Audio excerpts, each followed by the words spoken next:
did you do today, and what were you trying to prove? Honestly, like I said, today I did bench in the weight room.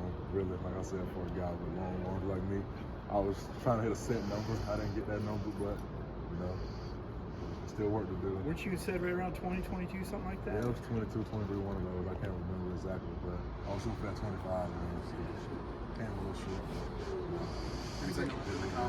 I know after the combine, I know a lot of your stats came out of, you were breaking records that since the 90s. I mean, how did that feel to kind of see your agility and kind of hit some of those marks?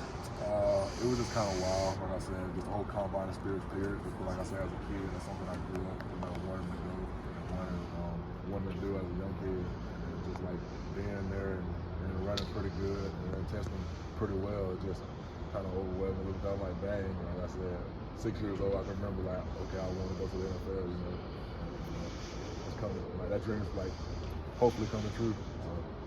Is the hamstring something that is still kind of lingering from the combine after the 40? I mean, yeah, it is a little bit, but like I said, I've been rehabbing that every day, attacking that rehab. So like I said, I plan on setting up a later date with my agent whenever the time comes to like do my field work, get my field work in. With that workout that you're talking about, what do you want to show?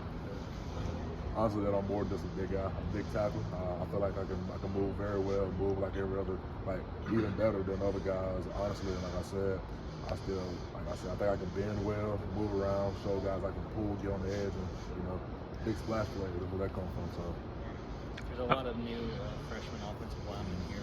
What advice would you give them about what it takes to get into the offensive line? Honestly, there's a level of like being patient, and there's a level of buying in. Honestly, patience, because I had to learn that, because it is what it is. You come into Georgia, you come into a deep room. Just being honest with you, come to a room with guys who've been here 2, 3, 4 years, and just like, you can either buy into the program, learn, get in the playbook, learn from the older guys, or it's gonna be a hard, long year, honestly. So, like I said, as long as they buy in, listen to the coach, listen to the guys around them, they'll be good. Speaking of those guys that have been there for a long time, I mean, Truss coming back, Ratledge coming back.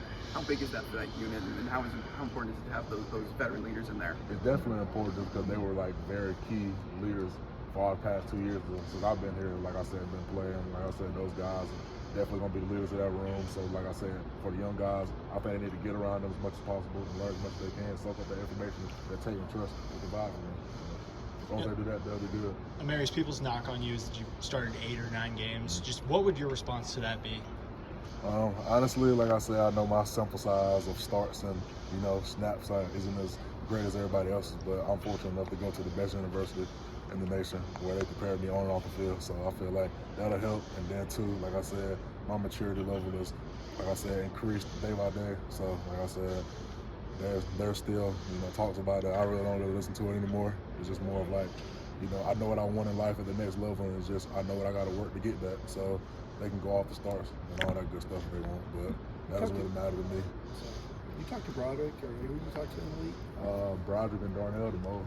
Talked about those guys a couple days ago. So, and what do they tell you as far as the transition? Really, this is just a long process. Like I said, take it day by day. Don't get ahead of yourself. It's gonna be long meetings, a lot of interviews and all that good stuff. So, like I said, put your best foot forward and every day attack it. You smile a lot in your interviews. I don't think it's just media training. You seem to really enjoy what you're doing right now. Can you talk about that? I'm blessed, man. Like I said, I'm a friend of you guys. I'm at the Georgia Pro Day. I got a lot to be thankful for. So why not smile? Were you super happy with your 5:07.40 the first time? Or did you impress yourself? I ain't gonna say super happy because I know I can run faster than that. My 10-yard split is what got me. On my start, I knew exactly what I did wrong. I got the information. I got it. I ran 5:07. I called my agent immediately. I told him what I did wrong before he even said a word. He was like, "Yep, we can run again." I'm like, "Okay, that's what we're gonna do." You're gonna run in April then at the next pro day? I don't know. A lot of teams tell me like the 5.0 is pretty good, so I might stay there. You said, I wanted to break that 49 bad, and I was like, I know I can. It's just that 10-yard split, that 10-yard start got me a little bit. you said